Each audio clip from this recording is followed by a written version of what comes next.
आचार्य श्री सम्यक्त भूषण जी महामनिराज की।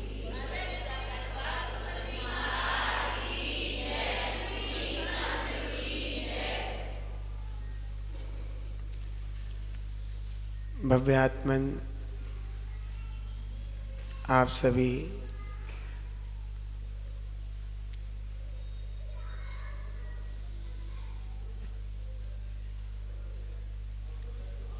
जैनामृत शिविर में पधारे हैं।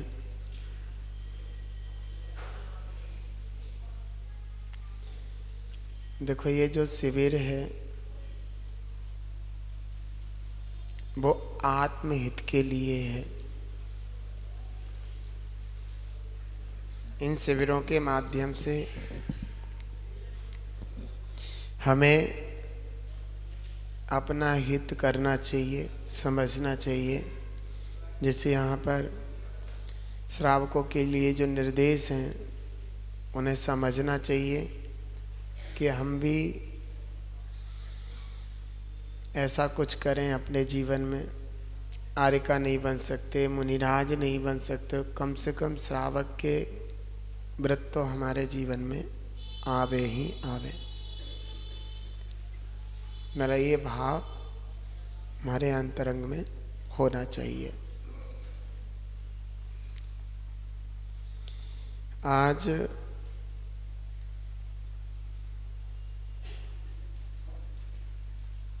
सामायिक प्रतिमा के बारे में यही है। हमारी प्रथम प्रतिमा हो चुकी, द्वितीय प्रतिमा हो चुकी, आज तीसरी सामायिक प्रतिमा है।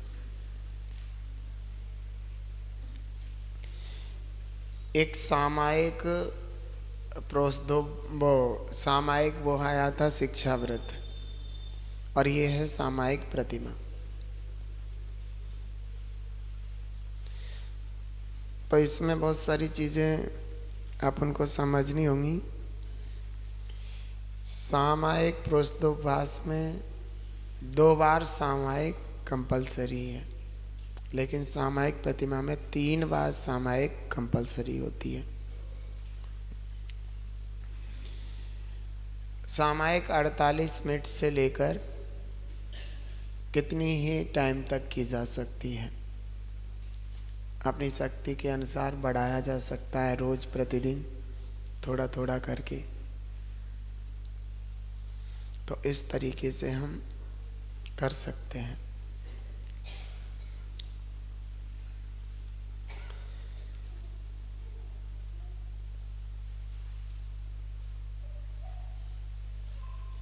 ये बच्चे को देखते क्यों नहीं आप?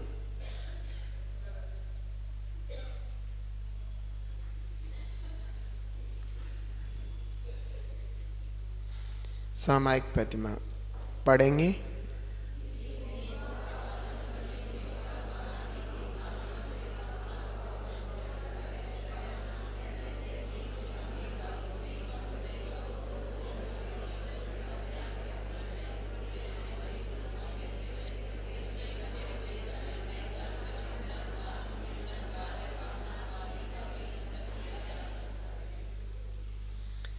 जिन बिंबों का, इन्हें कहेंगे चैत्य।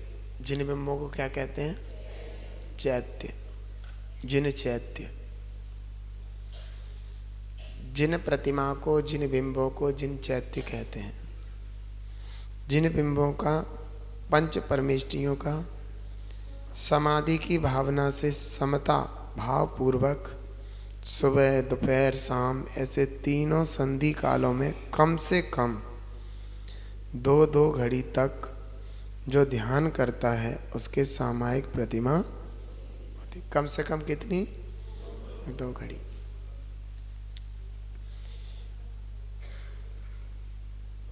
इसमें बचे हुए समय में तत्व चिंतन, आत्मचिंतन, 12 भावना आदि का भी चिंतन किया जा सकता है।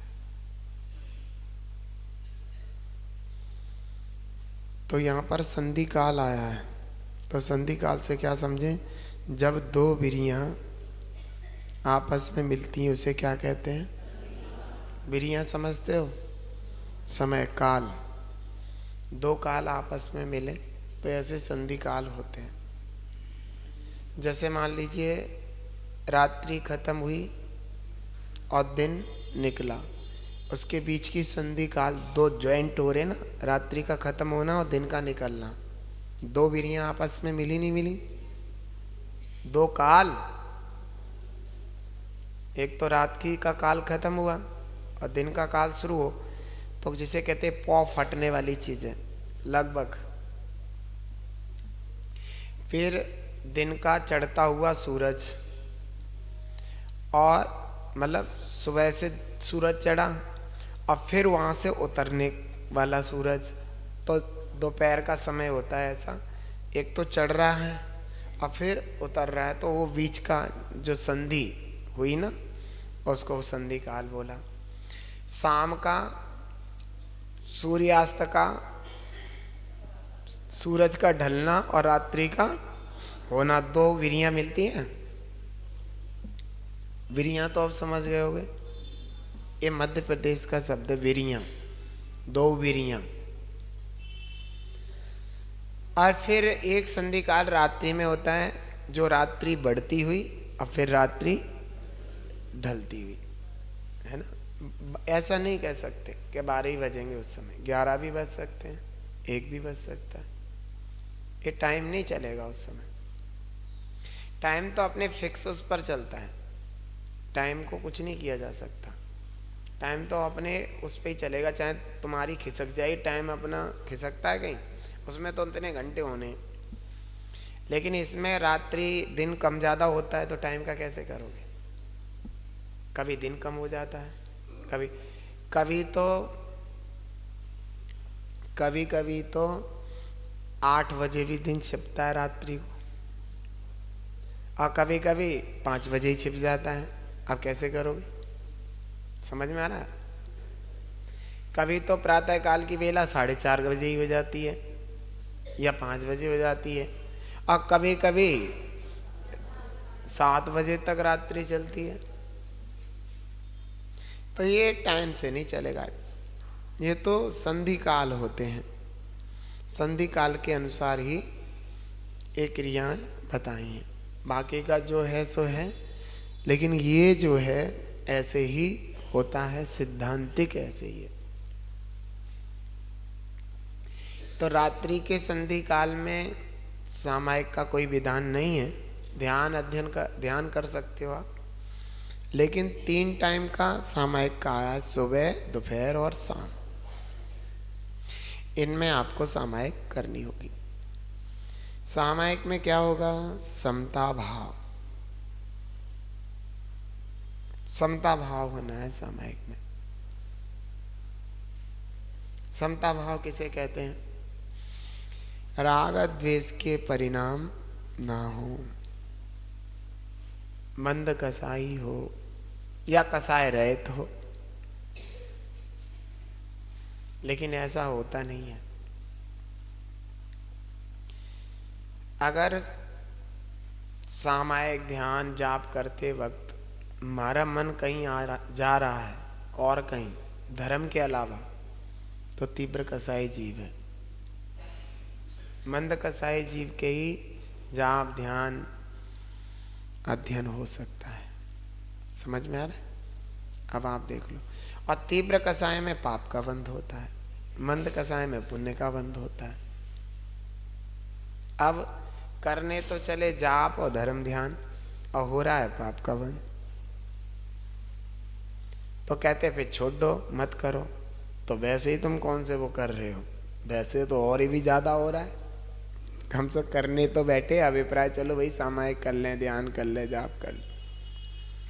तो मेरा कहने का मतलब ये नहीं है कोई कहे कि मेरे पे भोजन खाया नहीं जाता, इससे बढ़िया खाओ ही मत। जब बुखार हो जाता है तेज, तब भोजन अच्छा लगता है, तो कहते भोजन खा नहीं जाता, इससे बढ़िया खाओ ही मत। अरे भैया जितना खाया जाए उतना तो अच्छा है, बिल्कुल नहीं खाएगा तो मर जाएगा और बुखार चढ़ेगा। क्यों भाई, क्योंकि बुखार चढ़ा है तो उस समय बिल्कुल भोजन नहीं करोगे तो एनर्जी कैसे आएगी, आएगी कहीं? नहीं आएगी। एनर्जी नहीं होगी बॉडी के अंदर तो और गिरावट होगी। एक तो बुखार ने घेर रखा है, दूसरा भोजन नहीं है। तो बुखार के योग्य ही भोजन औषधि ली जाती। अब औषधि लेते रहे और भोजन न ले तो औषधि पचेगी कैसे?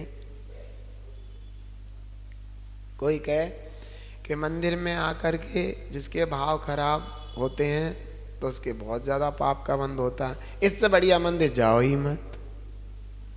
तो ये तो कोई इलाज नहीं है। तो वो तो अनादि से ही तुम नरकों में ढक के खा रहे तो खाते रहोगे। ये कहा है कि मंदिर में भाव खराब मत करो। ये कहा है जाप ध्यान में परिणाम मंद कसाय होना चाहिए, शांति होना चाहिए। ये कहा है। ये कहा है कि बुखार के समय कोशिश करो भोजन लिया जाए। ये कहा। अभी ना खाने का मतलब क्या है, ना मंदिर आने का मतलब क्या है, ना जाप करने का मतलब क्या है? तो वो तो मूर्ख व्यक्ति है, पापी है, शीघ्र ही नरकों के गड्ढे में पड़ने वाला है। तो आप जहां तक बने कोशिश करो कि अपने उपयोग को अच्छा बनाए रखें। अब मान लीजिए बच्चा पढ़ता नहीं है तो कहे इससे बढ़िया तो पैसा खर्च ना करो, पढ़ाओ ही मत। तो फिर कुछ भी नहीं है। पढ़ता नहीं है तो पढ़ाओ, बिठाओ और ज़्यादा कुछ करो जिससे थोड़ा बहुत तो पढ़े। और जब तुम बिल्कुल ही बिठा लोगे तो फिर कौन सा पढ़ेगा? अब तो थोड़ा बहुत स्कूल हुए आवेगा, ट्यूशन हुए आएगा, फिर तो कुछ भी नहीं। फिर तो पढ़ा सड़ेगा और तुम्हें दुखी करेगा। तुम नहीं दोगे तो कर्ज लेके आएगा तुम्हारे नाम से 1-2 करोड़।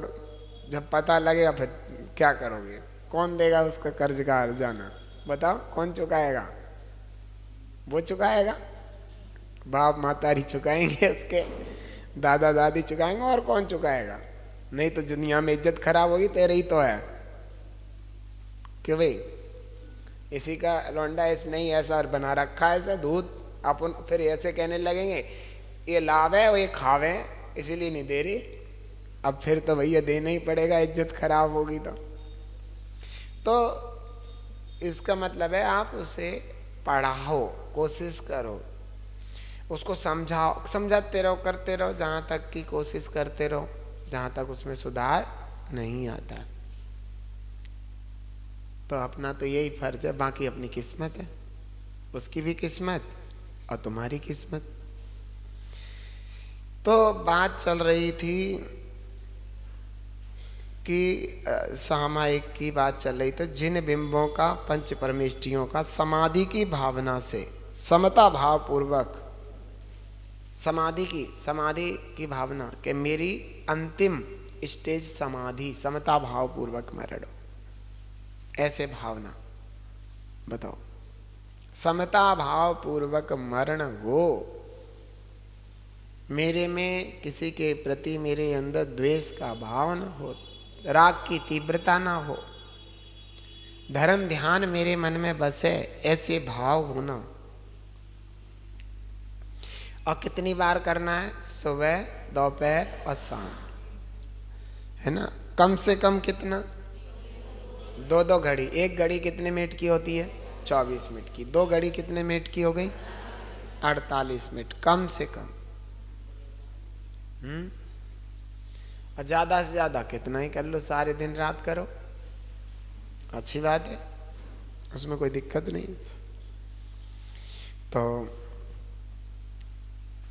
उसके सामायिक व्रत, सामायिक प्रतिमा होती है। इसमें बचे हुए समय में क्या कर सकते हैं?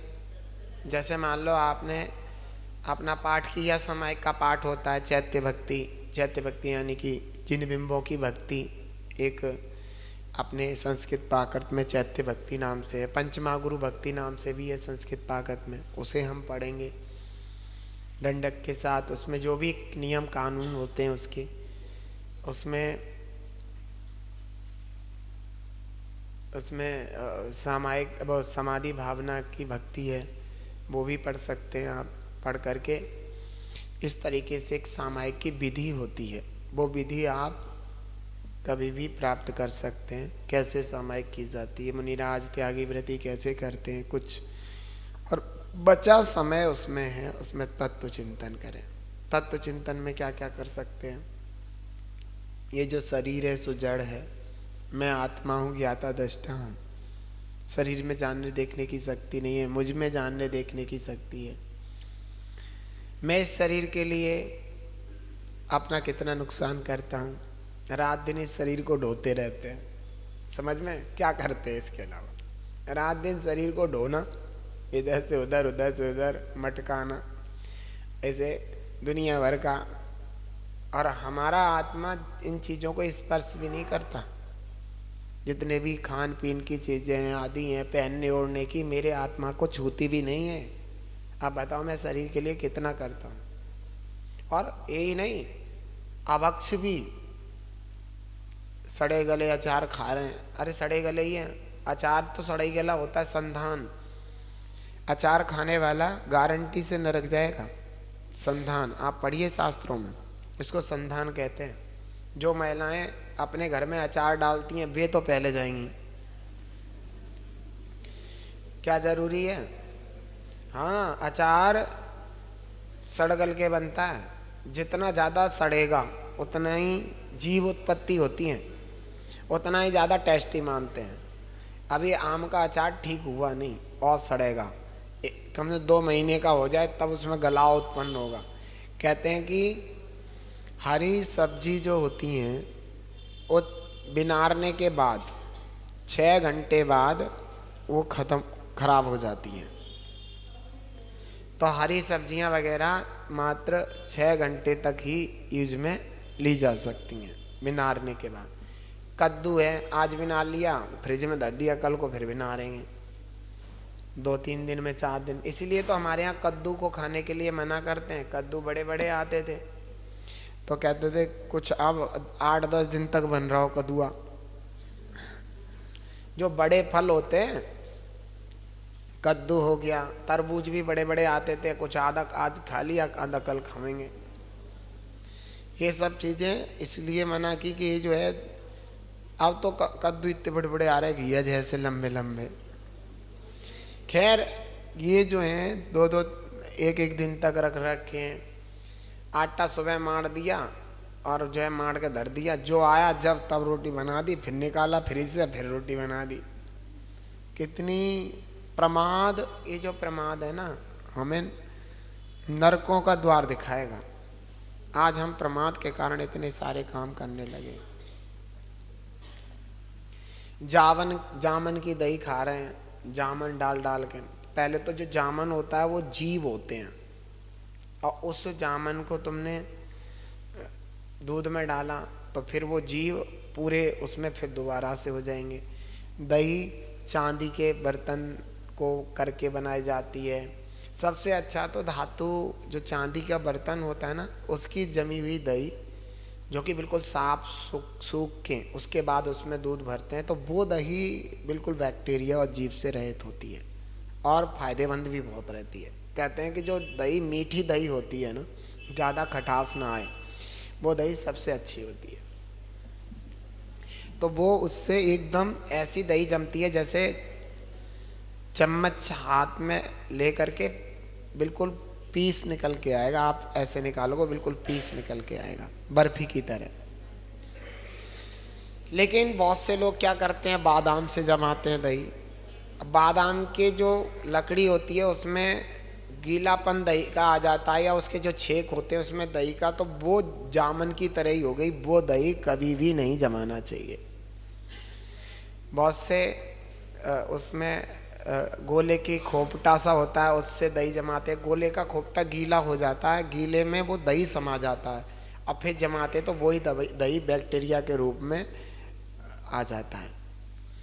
पत्थर से भी जमा सकते, लेकिन पत्थर का ये है कि तुम उसे सुखाना पड़ेगा। पत्थर को 2 तरीके के 2 दिन के, एक जो आज जमाया उसको तुम्हें अलग से सुखाना पड़ेगा, जिससे उसमें बिल्कुल गीलापन ना रहे।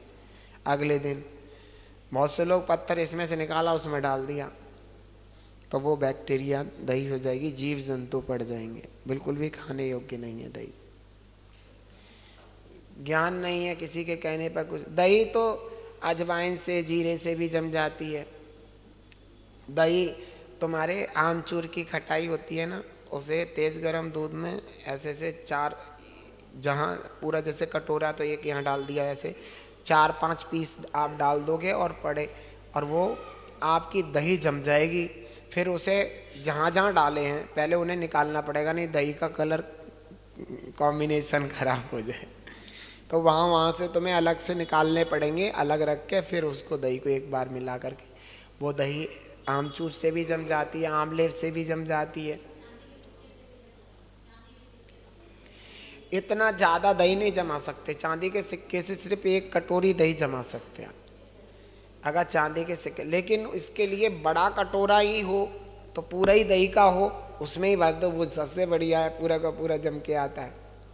उससे पहले ऐसा होता है कि उस कटोरे को नींबू के रस में, नींबू का रस होता है ना, तो 2-3 दिन, जैसे आज नींबू का रस पूरे कटोरे में ऐसे गीला करके लगा दिया, धूप में रख दिया, फिर कल फिर लगाया, फिर धूप में, ऐसे 2-3 दिन लगा के धूप में सुखा के उसको जो है, फिर एक दिन जब सूख जाए बिल्कुल सूखते तो एक दिन उसमें दूध डाल दिया, तो उसमें दही जम के आ जाएगा। वो दही को खाना नहीं है, उसे हटा देना है। फिर आप अब जब भी उसको साफ करके रख दोगे, जब भी तेज गरम दूध डालोगे वो दही जम करके आएगा।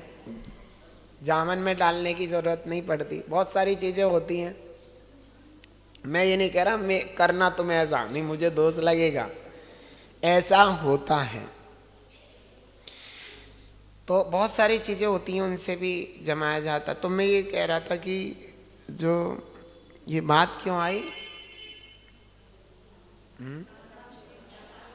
हाँ, अवक्ष वक्ष खाते फिरते हो, पता नहीं क्या क्या खा रहे हो, ये शरीर का, हाँ, चिंतन, तत्व चिंतन। इस शरीर के लिए हम क्या क्या करते हैं, कैसे कैसे खाते हैं, कुछ भी खाते हैं, जो खाने योग्य नहीं है वे भी खाते हैं, बिना मतलब में खाते हैं। इतना क्या जरूरत, और फिर खा खा के बीमार होते हैं, ऐसे बीमार होते हैं, फिर रोते फिरते हैं, फिर डॉक्टर की दवाई खाते हैं, फिर आए महाराज, आए महाराज, आए महाराज। महाराज क्या करें हम? तो खान पीन हमारे बिगड़े हुए हैं, खान पीन अच्छे नहीं है। तो ये क्यों? तो ये विचार करो कि मैं शरीर के लिए नहीं जीऊंगा, अपनी आत्मा के लिए जीऊंगा।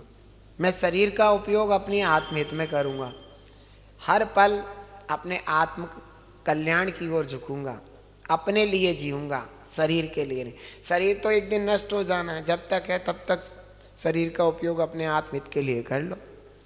शरीर का क्या भरोसा है, आज भी अब भी भरोसा नहीं है। पड़े पड़े सो गए और वो जो हार्ट जो है फेल हो गया, सोते ही सोते फेल। पता है हार्ट कैसे होता है? हार्ट चल रहा है, बस रुक गया, पता ही नहीं चला। और हार्ट अटैक होता है, वो क्या होता है कि जब ब्लड पास होता है हार्ट से तो वहाँ रुक जाता है, कोलेस्ट्रॉल के कारण वो वहाँ पर नली जो होती है हार्ट की, पंपिंग करता है हार्ट, वहाँ पर रुक जाता है, तो वो प्रेशर पड़ता है। जब प्रेशर पड़ता है हार्ट बिल्कुल भी नहीं जाता, तो हार्ट जो है फिर पूरे शरीर में पसीने आएंगे, घबराहट होगी, दर्द होगा यहाँ वहाँ छाती में, और बहुत ज़्यादा, तब पता चल जाता है हार्ट अटैक हो रहा है। उस समय एकदम जल्दी से जा करके, या तो 1-2 में ही लुढ़क जाता है व्यक्ति, जाते डॉक्टर के जाने से पहले ही, या फिर तुरंत डॉक्टर के पास पहुँचे, तुरंत इमरजेंसी में ले गए, उन्होंने फटाफट उसका वो किया, और वो जो है वहाँ से वो नली बाईपास कर दी या कुछ भी कर दिया, स्टेंट डाल दिया, जिससे नली फूल जाएगी, क्योंकि वहाँ पर कोलेस्ट्रॉल जमा हुआ है, तो फुला देगी तो जगह बन जाएगी ब्लड के पास की। तो ऐसे छल्ले डलते हैं, जिनको कहते हैं छल्ले डल गए हैं। कभी कभी एक छल्ले से काम नहीं चलता, 2-3 जगह ब्लॉकेज है तो 2-3 छल्ले डालते हैं, ऐसे करके उससे छोटी सी क्या होती है, जो भी होती है। तो इस तरीके से होता है, समझ में आ रहा है? तो हार्ट अटैक भी पड़ सकता है। और हार्ट फेल तो ये है, चलते चलते रुक गया, पता ही नहीं चलता कब कब रुक गया और कब क्या हो गया। ये तो वो ही जानता है जिसका रुक गया, सामने वाले को पता ही नहीं चलेगा, बैठे बैठे ही ऐसे हो गए, बस हो गया काम। तो ये कभी भी हमारे साथ भी हो सकता है। जब तक ये शरीर नष्ट नहीं होता तब तक अपने आत्मा का हित किया जा सकता है, कर लो तब तक हित, और नहीं करना है तो फिर अनादि से जैसे भटक रहे हैं वैसे भटकते रहो। ये तो तुम्हारे ऊपर डिपेंड है कि आपको किस रास्ते को अपना है, क्या करना है, कहाँ जाना है। तो कहते हैं कि तत्व चिंतन करना है बैठे बैठे, जो बचे हुए समय में जीव का स्वभाव, अजीव का स्वभाव। अजीव के 5 भेद होते हैं, पुद्गल, धर्म, अधर्म, आकाश, काल। पुद्गल का स्वभाव क्या है, धर्म का स्वभाव क्या है, अधर्म का स्वभाव क्या है, आकाश द्रव्य का स्वभाव क्या है, काल द्रव्य का क्या स्वभाव है, आश्रव, वन, संबंध, निद्रा, मोक्ष, बाकी के जो तत्व हैं वे किसके कारण होते हैं, जीव और पुद्गल के कारण होते हैं। ये 2 ही द्रव्य ऐसे हैं जो अशुद्ध अवस्था को भी प्राप्त होते हैं और शुद्ध अवस्था को भी। कौन कौन से, जीव और पुद्गल। बाकी धर्म अधर्म आकाश काले हमेशा शुद्ध रहते हैं।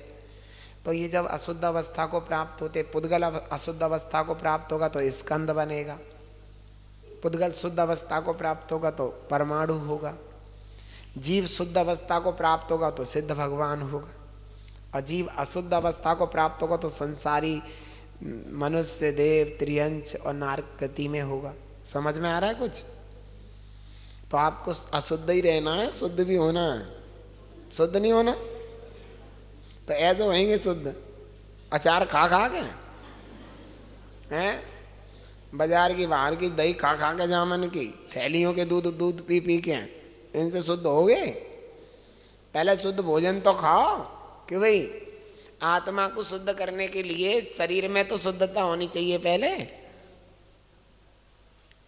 तो वो ऐसा होना चाहिए अपने जीवन में कि हमारे खान पीन, पहनना ओढ़ना ये सब शुद्ध हो, श्रृंगार भी शुद्ध हो। आप श्रृंगार करते हैं, बहुत सारी श्रृंगार की जो वस्तुएं होती हैं अच्छी नहीं होती, खराब होती हैं, पशुओं से जानवरों से बन रही हैं। तो ऐसे श्रृंगार के सामान ना हो, है ना। घर का श्रृंगार लगाओ ना, मलाई मुंह से चिपड़ लो नहीं, इसमें क्या है, श्रृंगार नहीं है वो। पहले के लोग तो ऐसे ही करते थे। मलाई हो गई, पका केला होगा, पका केला मुंह से चिपड़ लिया, पका केला, चींटी ना खा जाए, पता लगे चींटी खा रही। हाँ, ये आपको पता नहीं है, ये प्राकृतिक श्रृंगार है, तुरंत को तुरंत रेडी। जो पका केला होता है ना, वो क्रीम का काम करता है, पका केला शुद्ध। तो उसको लगा करके छोड़ देते हैं थोड़ी देर के लिए, जिसको कहते हैं ब्यूटी पार्लर, फेस। हाँ, 15-20 मिनट तक लगा, सूख जाता है, फिर उसको धो लेते हैं। उससे बढ़िया कुछ नहीं हो सकता। वो आपको नुकसान भी नहीं करेगा, लेकिन बाकी आप श्रृंगार के जो क्रीम व्रीम लगाओ, थोबड़े को भूतनी से बना देंगे, भूत से बना देंगे। तो ये सब चीज़ें होती हैं जो किसी भी हिंसा से नहीं बनती।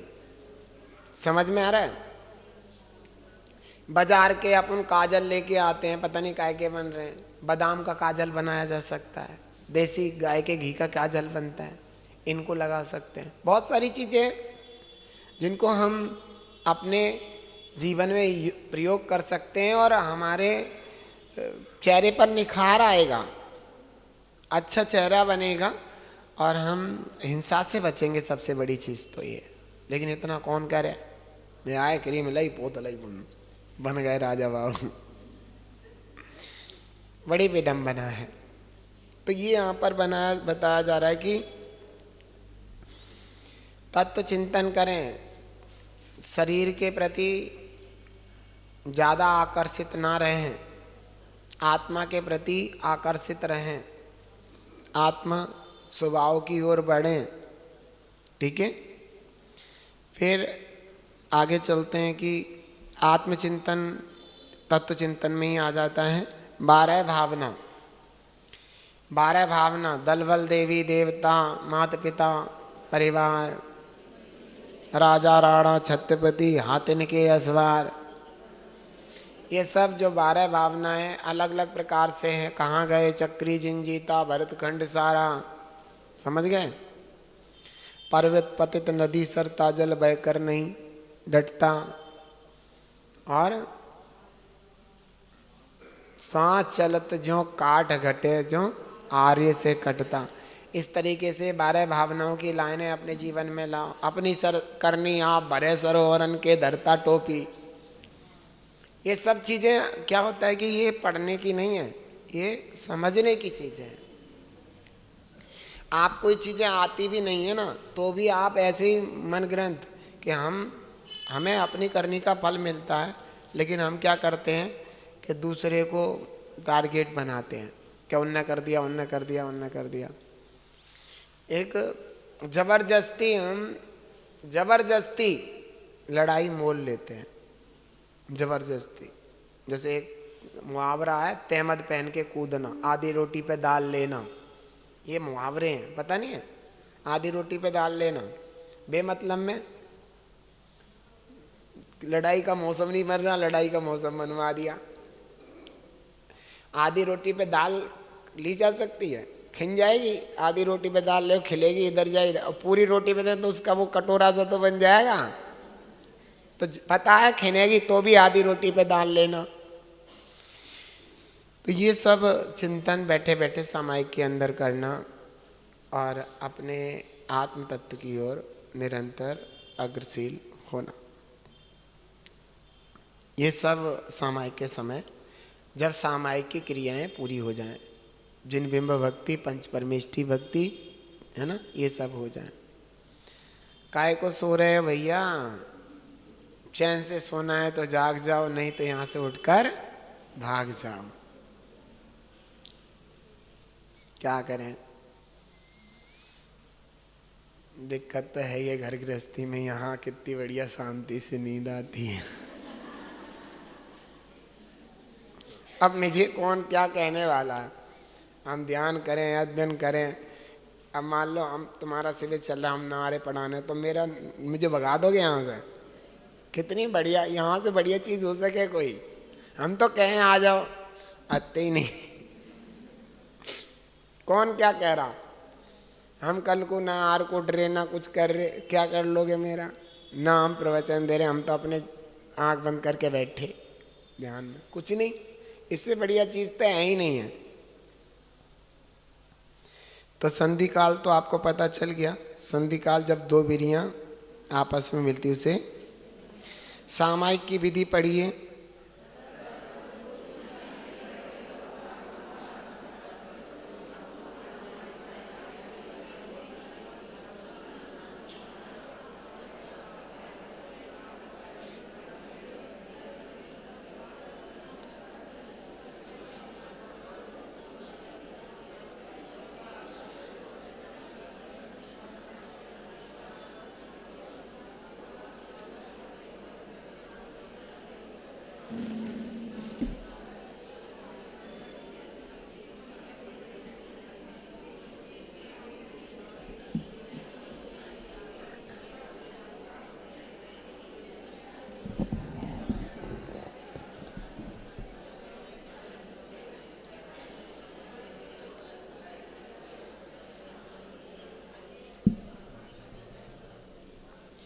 देखो, जो सामायिक की विधि होती है, पहले आप समझ लीजिए। सामायिक की विधि में जैसे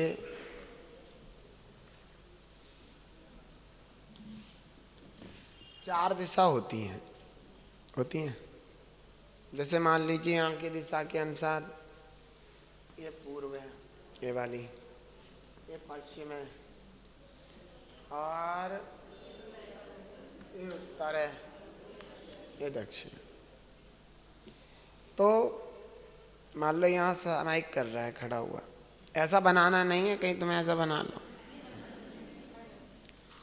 मतलब सामायिक कर रहे हो आप यहाँ खड़े होके, तो सबसे पहले ये बात ध्यान रखना, सामायिक महिलाएं तो बैठ करके ही करती हैं, पुरुष खड़े होकर के भी कर सकते हैं और बैठ करके भी करते हैं। महिलाओं को जाप, ध्यान, पूजन, अध्ययन, जितनी भी क्रियाएं करनी होती हैं सब कैसे करनी होती हैं? बैठ करके ही करनी होती है। महिलाएं कोई भी क्रिया, आगम में बताया कि कोई भी क्रिया महिलाएं खड़े होकर के ना करें, बस आहार दे सकती हैं। चलो, तो आप ये ध्यान रखना कि यहाँ पर तुम खड़े हुए हो तो ये ध्यान रखना कि आपका जब सामायिक करोगे उस समय मुंह या तो पूर्व को होगा या उत्तर को होगा। समझ में आ गया? ये तो कंपलसरी है। दूसरी बात है, अब हम चारों दिशाओं में पंच परमेष्ठी की आराधना करेंगे। तो पहले हम खड़े हुए पूरब की तरफ मुंह किया और मैंने पूरब से स्टार्ट होगा। कहाँ से स्टार्ट होगा? तो पूरब में पूरब की तरफ मुंह करके, है ना, महिलाएं बैठ करके करें, पुरुष खड़े होकर के भी कर सकते, मैंने आपको बताया। तो 9 बार नमोकार मंत्र आंख बंद करके अच्छे से पंच परमेष्ठी को स्मरण करते हुए करेंगे। करने के बाद फिर ऐसे 3 आवर्त करेंगे, जैसे ए, समझ गए? ये 3 आवर्त कहते हैं। और एक सिरोन्नति होती है जो कि कोहनी पेट में लगा के ऐसे करते हैं, ये सिरोन्नति होती है। आवर्त समझ गए? जैसे ये 3 आवर्त होते हैं। और सिरोन्नति ये होती है जो सिर को झुकाते हुए मस्तिष्क, हाथों को मस्तिष्क पे लगा के, और दोनों कोहनियाँ पेट पर होनी चाहिए, कोहनी दोनों पेट पर होना चाहिए, इसे सिरोन्नति कहते हैं। आप समझ में आ गया? तो 3 इधर 9 बार नमोकार मंत्र पढ़ेगा, पहले स्मरण करेगा, फिर उसके बाद 3 पहले नमोकार मंत्र, फिर 3 आवर्त और 1 सिरोन्नति। समझ में आ गया क्या हुआ?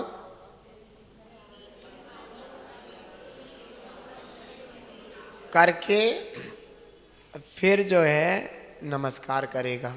क्या करेगा? पंचांग। समझ गए? पुरुष लोग अष्टांग भी कर सकते हैं, महिलाएं पंचांग ही नमस्कार करती हैं और गवासन ही करती हैं। महिलाएं कौन सा? गवासन और पंचांग ही नमस्कार करें, ये ध्यान रखें। पुरुष गवासन भी कर सकते हैं, वज्रासन भी कर सकते हैं और अष्टांग भी कर सकते हैं, ये ध्यान रखना है। तो ये नमस्कार करके और ये बोले, इस दिशा में जितने भी अरिहंत सिद्ध आचार्य उपाध्याय सर्व साधु जिन धर्म जिन आगम जिन चैतल सिद्धे तीथे अच्छे क्षेत्रभ्यो नमामि, वो सब चीज़ें मैं बताऊंगा, आपके इसमें लिखी हैं, दोनों तरीके की लिखी हैं, वो मैं आपको बताऊंगा। पहले ये समझ लो।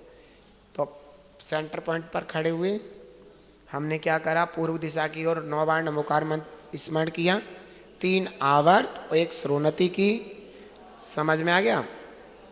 और भूमि में पंचांग नमस्कार किया, ये हो गया। फिर जो बोलना है वो मैं बताऊंगा क्या बोलना है। फिर इस दिशा की तरफ मुंह करेंगे। समझ गए? दक्षिण दिशा में भी ऐसे ही करेंगे। ऐसे चलेंगे ना घड़ी की तरह, क्या उल्टे चलेंगे? ऐसे ही पश्चिम दिशा की तरफ मुंह करके करेंगे, ऐसे ही उत्तर दिशा की तरफ मुंह करके करेंगे। ये सामायिक की विधि होती है जो इसमें आई है। अब तो समझ गए?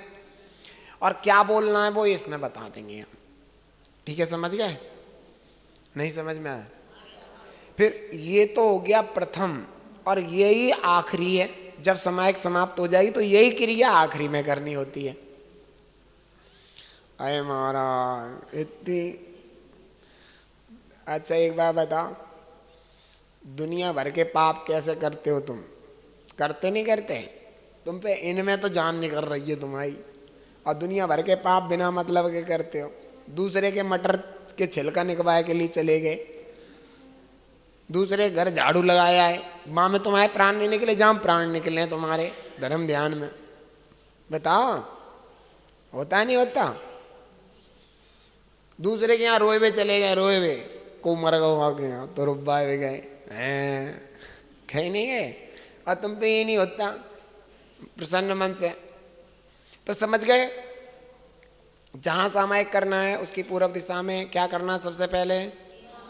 और 1 सिरोन्नति बोलते हैं, 3 आवर्त और 1 सिरोन्नति। 3 आवर्त कोहनी पेट पे रखते हुए और ऐसे मस्तिष्क को झुकाते हुए। समझ गए? अगर पता है कोहनी पेट पे नहीं रहेंगे रखेंगे तो मस्तक झुकने का नहीं, देखो यहाँ आ रहा है, मस्तक झुकाएंगे तब ऐसा, और नहीं तो ऐसे ऐसे हो गया, और नहीं तो ऐसे करोगे तो मस्तक भी झुकेगा। समझ में आ गया? 3 आवर्त 1 श्रोणति नहीं, पहले नौवर्ण मुकार मंत्र 3 आवर्त 1 श्रोणति पंचांग नमस्कार, और क्या बोलना है मैं अब बताऊंगा। ऐसी चारों दिशा में करना है, प्रारंभ सामायिक के प्रारंभ में भी और सामायिक जब समाप्त हो जाए तब भी ये करना। ये सामायिक की पहली और आखिरी विधि है। अब इसे आपने पढ़ लिया। सर्वप्रथम पूर्व दिशा में खड़े होकर महिलाएं कैसे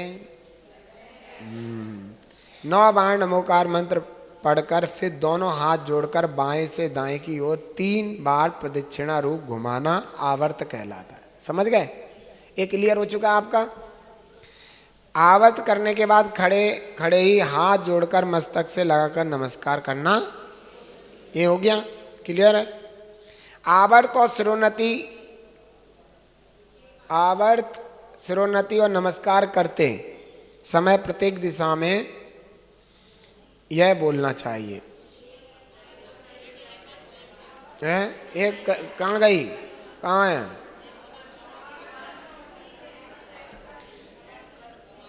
फिर आवाज शिरोन्नति और नमस्कार यह प्रत्येक दिशा में करना चाहिए क्या? आवर्त और शिरोन्नति के बाद बैठकर गवासन से पंचांग नमस्कार करना। आ गए? ये हम ही भूल गए। आवर्त शिरोन्नति और नमस्कार यह प्रत्येक दिशा में करना चाहिए।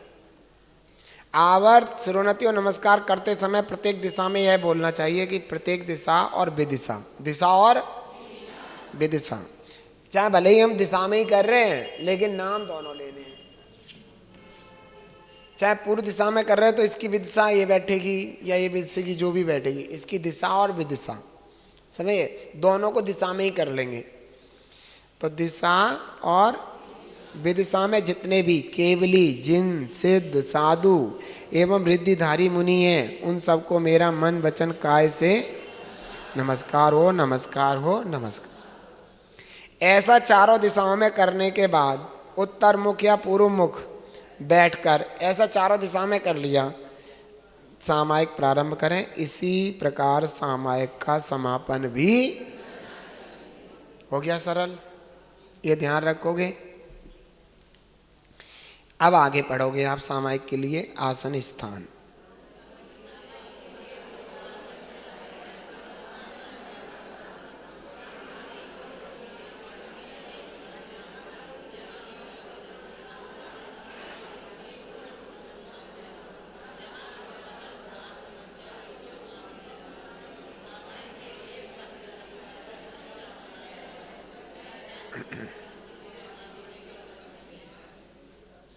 कह रहे हैं कि सामायिक के लिए 2 आसन बताएं, पद्मासन और,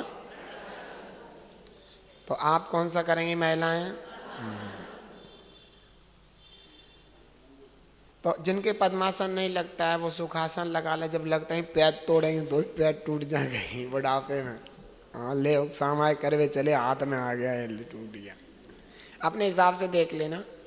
लेकिन पद्मासन या खड्गासन एकांत स्थान हो। कहते एकांत स्थान के अनेक अर्थ हैं। जहाँ कोई भी ना हो उसको एकांत कहते हैं, और दूसरा अर्थ ये है कि जहाँ स्त्री पुरुष नपुंसक ना हो, जहाँ कोलावल, डांस, मच्छर, बिच्छू आदि ना हो। ये भी ध्यान देखना पड़ेगा कि हम जहाँ सामायिक में बैठे तो कोई किसी प्रकार की टेंशन लेके ना बैठे। अब तो महाराज जी जैसे गर्मी भी ना हो या सर्दी भी ना हो, ऐसा भी तो होता है। जैसे गर्मी हो तो एसी चला लेते हैं और सर्दी हो तो हीटर चला ले। नहीं, हिंसा नहीं। अभी बताया था ना, सामायिक के समय हिंसा नहीं, हिंसा नहीं होनी चाहिए। अगर सामायिक हो रही है और हिंसा हो रही है तो आपकी सामायिक ही नहीं है। सामायिक कहते किसे हैं? समता भाव, किसी जीव की हिंसा की, किसी जीव की विराधना ना हो जाए। तो ऐसे कूलर पंखा नहीं चल लेंगे। अगर चल रहे हैं तो तुम सामायिक कहाँ, तुम्हारी तो तीव्र कसाय है, गर्मी के कारण जीव मारते भी नहीं डर रही। नहीं समझ में आया?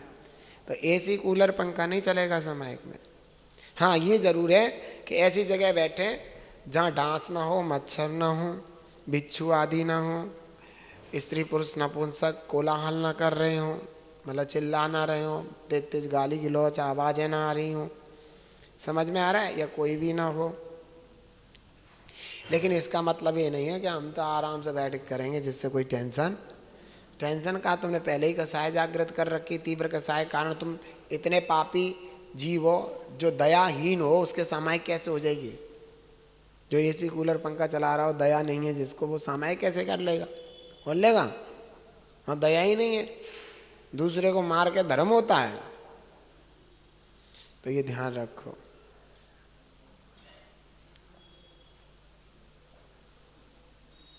कहते हैं कि वह ना हो, मतलब नदी तट आदि सामायिक के लिए वन नदी तट का अच्छा माना गया है।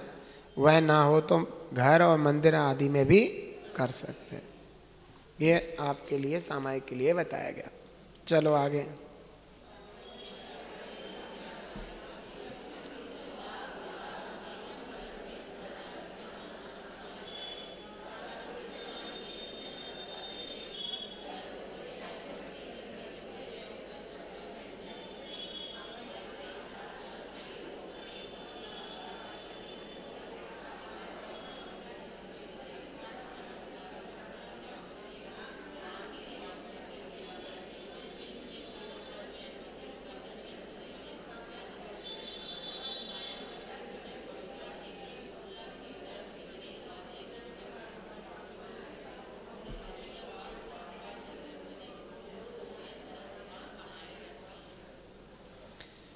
सामायिक में क्या करें और क्या नहीं। शत्रु मित्र लाभ अलाभ जीवन मरण में समता रखने का नाम सामायिक है। ये मेरा शत्रु है ऐसा भाव ना हो, ये मेरा मित्र है ऐसा भाव भी ना हो, दोनों में समता भाव रहे। क्योंकि मित्र होगा तो शत्रु होगा, समझ में आए। अगर कोई मित्र है उसको कोई दुखी करेगा तो हमारा दूसरा शत्रु बन जाएगा ना। मेरा कोई शत्रु है ना कोई मित्र है, समता भाव रखना। लाभ अलाभ में भी कोई किसी चीज़ की प्राप्ति हुई जो इच्छा थी मेरी और नहीं हुई तो उसमें भी समता भाव रखें कि भाई ठीक है, अपने कर्म अनुसार जो कुछ हो रहा है चल रहा है, कोई दिक्कत नहीं है, उसमें भी समता भाव रखें। जीवन मरण चाहे हम जी हाय मर ना जाए ऐसी रहेगा तो होएगी समता भाव। हाय मुझे जीना है, हाय मैं मर ना जाऊं, इस तरीके का समता भाव रखें। इनमें कभी भी किसी प्रकार का विकल्प ना करें। जीने की हो ना वांछा, मरने की हो ना इच्छा, तभी तो समाधि होती है। श्रावक भी सामायिक के समय समता रखे। श्रावक लोग भी पूरी कोशिश करें कि अपनी समता बनी रहे और रखें। उपसर्ग होते हैं, सर्दी गर्मी लगती है, उसे समता से सहन करें। सामायिक में संसार शरीर भोगों के प्रति उदासीनता का चिंतन करें। ये संसार है तो दुख होगा, इसमें जब तक संसार में रहेंगे तब तक दुख है। शरीर का तो स्वभाव ही है रोग आदि होना, इसमें क्या दुखी होना, क्या दुख मानना। संसार के जितने भी भोग विलास हैं वो पाप बंध के कारण है। जितने भी भोग 5 इंद्रियों के विषय भोग हैं उनके प्रति जितना जितना हम जाएंगे उतना उतना हमें समझ में आ रहा है कि पाप बंद होता है। 12 भावनाओं का चिंतन करें, पंच नमस्कार मंत्र का जाप करें। जहाँ की आपने तीर्थ यात्रा की है, जिन दिगंबर जैन मंदिरों के दर्शन करें उनका चिंतन करें। सामायिक करते समय पंखा टीवी, महाराज जी इसमें एसी नहीं आई, मना मत आओ। अगर हमने कह दिया कि कौवे से खीर की रक्षा करो तो चिड़ियाँ खा जाएं खीर, कबूतर खा जाएं। माँ ने कहा बेटे यहाँ बैठ जा और ये खीर रखी है, इस कौवे से खीर की रक्षा करना। तो कौवे से खीर की रक्षा करे तो बाकी बिल्ली वो चूहे सब खा जा हैं। तो जहाँ पंखा आ गया वहाँ सब कुछ आ गया। टीवी, कूलर, हीटर, सिगड़ी आदि हिंसक वस्तुओं का प्रयोग ना करें और ना ही पाप भाव का चिंतन करें। पूर्ण रूप से धर्म ध्यान बनाए रखें। इसी का नाम क्या है? सामायिक है। ठीक हो? आप कैसे हो? सब बढ़िया है?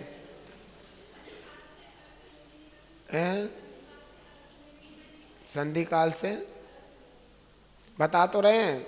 संधि काल में या तो कम से कम 48 मिनट करें, पूरे दिन करो। लेकिन तुम सोचो कि संधि काल से नहीं हो पाई तो इधर उधर कर ले, तो वो तुम्हारा अतिचार लगेगा, दोष लगेगा। संधि काल से ही स्टार्ट होती है सामायिक। करने को तो तुम पूरे रात दिन करो, लेकिन स्टार्टिंग संधि काल से होती है। अगर तुमने संधि काल कहते वो तो उन समय तो यूँ कहे काम धंधा कर रही, जो समय कुछ ना कुछ तो बात है। जब संधि काल रखा है सामायिक के लिए, कुछ ना कुछ तो बात है। तो ऐसे समय में ऐसा भी कहते हैं कि उस समय भगवान की दिव्य ध्वनि खिरती है, ऐसा भी है। तो उस समय विशुद्धि ज़्यादा रहती है। ये सारी चीज़ें आपका हम कल पेपर लेंगे और आप अच्छे से स्टडी करके आना। ये देखो, अब की बार बच्चों ने पूरा मेहनत कर रखी है, नका आप किसी को नकल नहीं करने देंगे। तो मैंने पहले ही बता दी, कल को हुआ करो, यहाँ पे नंबर पड़े हों, अपने अपने नंबर पे बैठो, रोल नंबर पे। ये ध्यान रखें, बिल्कुल याद करके आना है। याद नहीं है, नहीं समझ पाए तो हमारे मनोज भैया के साउंड से इसमें साउंड जा रही है हमारी, और वो आप वहाँ 108 जय भारत पर भी देख सकते हो, है ना। और नहीं तो अपनी बहन से, मौसी से, नानी से, काकी से, सास से, ससुरी से, जो भी जो भी आपको पूछना हो पूछ के आना। कल अच्छे से सारे प्रश्नों के हल देने हैं। समझ में आ रहा है? और यस नो होगा, यस नो, हाँ या ना। तो आपका कल पेपर है, समझदारी से याद करके आना है। हम आपका इंतज़ार करेंगे पेपर लेने के लिए। हे जिनवाणी भारती तो जपू दिन रैन, जो तेरी सरना गए सो पावे सुख चैन। या वाणी के ज्ञान ते सूझे लोका लो। बोलो द्वाद सांग वाणी जिनवाणी माता।